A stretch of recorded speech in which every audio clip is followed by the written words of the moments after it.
देशाची घटना लिहिणारे भारतरत्न डॉक्टर बाबासाहेब आंबेडकर हे तुम्हाला सर्वांना माहीत असतीलच. हो मॅम, आम्ही त्यांच्याविषयी संपूर्ण अभ्यास केलाय. खूप छान.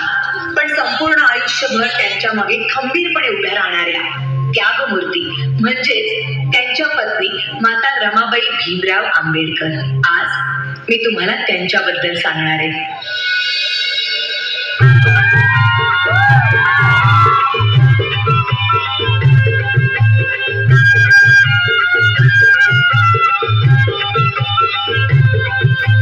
वयाच्या 7व्याच वर्षी त्यांच्या आई वडिलांचं निधन झालं आणि घराची सर्व जबाबदारी त्यांच्या अंगावर पडली.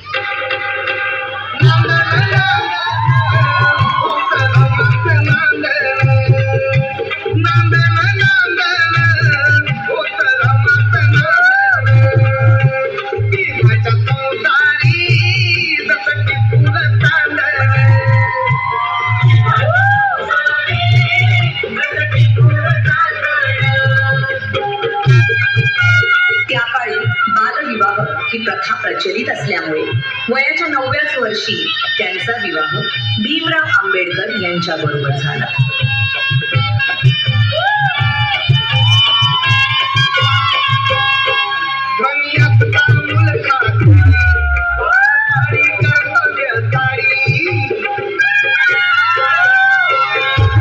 अगं, हे काय केलंस? एखाद्या वेळेस तू माझी काळजी घेतली नाहीस तरी चालेल, पण या पुस्तकांची काळजी तुला घेतलीच पाहिजे. मला माफ करा. जर तू शिकली असतीस तर तुला या पुस्तकांचं मोल कळलं असतं. आणि त्यानंतर बाबासाहेब आंबेडकरांच्या सांगण्यावरून रमाबाईंनी शिक्षण घेण्यास सुरुवात केली.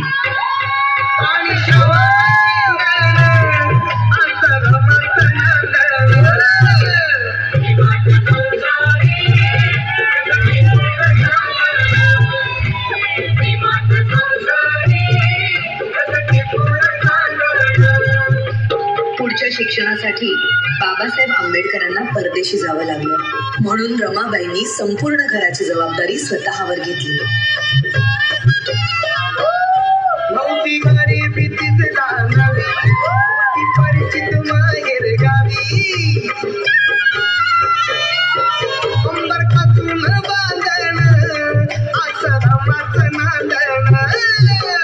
बॅरिस्टरची बायको शेण गोळा करते म्हणून लोक नावं ठेवतील या भीतीने रमाबाई रात्रीच्या काळोखात गौऱ्या थापायच्या आणि पहाट व्हायच्या आधी घरी निघून जायच्या.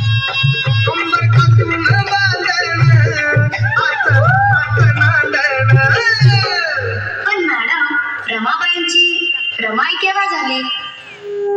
रमाबाईंच्या 5 मुलांपैकी 4 मुलांचा मृत्यू त्यांनी खूप जवळून पाहिला होता. त्यानंतर लहान मुलांना उपाशी पोटी बघणं त्यांना कधीच सहन झालं नाही. अशाच एका वेळी भुकेल्या मुलांची दशा पाहून बांगड्या सोन्याच्या रमाईने दिल्या काढून आणि त्या दिवसानंतर सगळी मुलं रमाबाईंना रमाई बोलू लागली.